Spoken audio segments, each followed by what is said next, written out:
Hey YouTube, c'est votre guy Is Different. J'espère que vous avez pris soin de vous, de vos vibrations, de votre énergie, ce genre de choses. Moi, ça va très bien. On se retrouve pour une nouvelle vidéo dans laquelle je vais répondre à une question posée par un abonné en commentaire. Vous me demandez comment percevoir l'échec en rétention. C'est-à-dire que là, il me parle d'un cas très particulier. Il me parle d'un wet dreams. Il me parle d'un rêve mouillé, comme on dit en français. Il me parle d'une éjaculation nocturne. Et le truc que je réponds toujours, c'est que pourquoi tu verrais ça comme un échec si ça ne t'est jamais arrivé avant? En fait, ça ne t'arrivait jamais avant parce que tu n'avais tellement pas d'énergie en toi, tu n'avais tellement plus assez de carburant, tu n'avais tellement pas assez que ton corps en fait ne pouvait même pas se dire « Oh là, il y en a trop, il va falloir que je relâche la pression ». Tu n'en avais tellement pas assez avant parce que tu passais ton temps à bitch your meat tous les jours que tes stocks étaient à zéro. Je t'ai déjà dit plusieurs fois que ta semence, c'est l'essence de ton corps, c'est ton carburant. Comme quand tu mets du carburant dans ta voiture, c'est ça qui le fait avancer. C'est ça qui fait aller plus vite, c'est ça qui va te permettre d'aller plus loin, tu vois. Tu vas aller plus loin dans tes objectifs, tu vas aller plus loin dans tes goals. Ça, c'est un carburant non négligeable.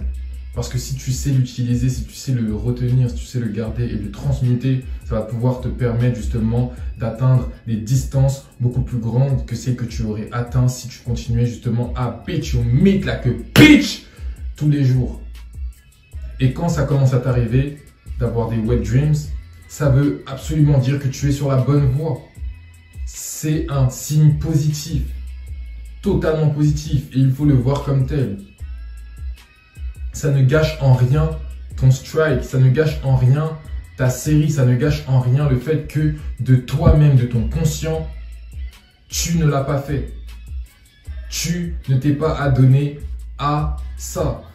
Tu as su résister, tu as su garder la discipline pour pouvoir être plus discipliné dans toutes les autres aires de ta vie. Et donc, plus tu seras discipliné dans les autres aires, plus tu seras constant dans tes actions, plus tu seras carré, plus tu seras plein de résultats.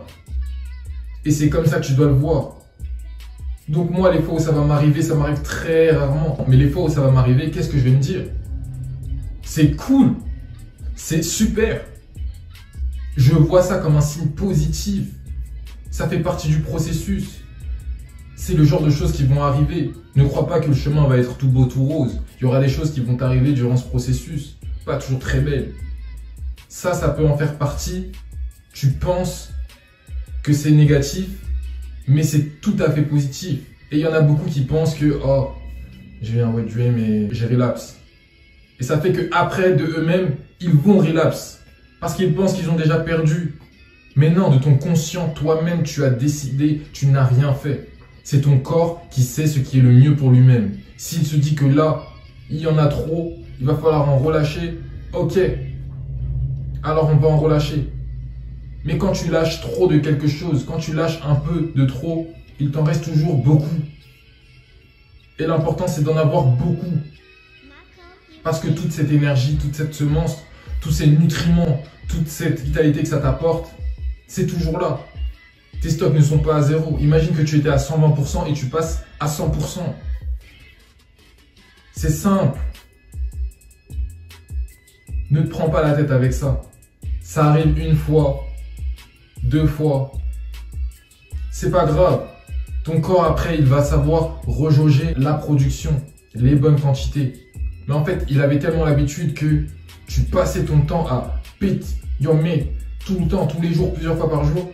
En fait, ton corps devait accélérer la cadence pour reproduire de la semence, pour refaire ses stocks. Et là, d'un coup, t'arrêtes. Et là, d'un coup, t'arrêtes. Bah, c'est normal en fait. Il comprend pas ton corps que du jour au lendemain t'arrêtes. Et lui, il est toujours en train de produire à foison. Et c'est pour ça qu'après, t'en as trop et il se dit, oh, ok, on va relâcher parce que là, il y en a trop de pression.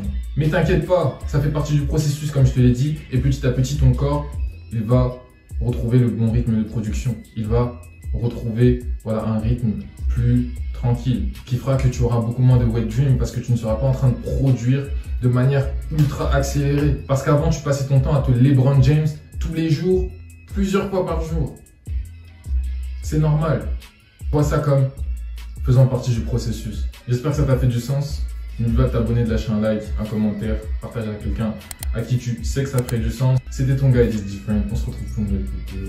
Peace.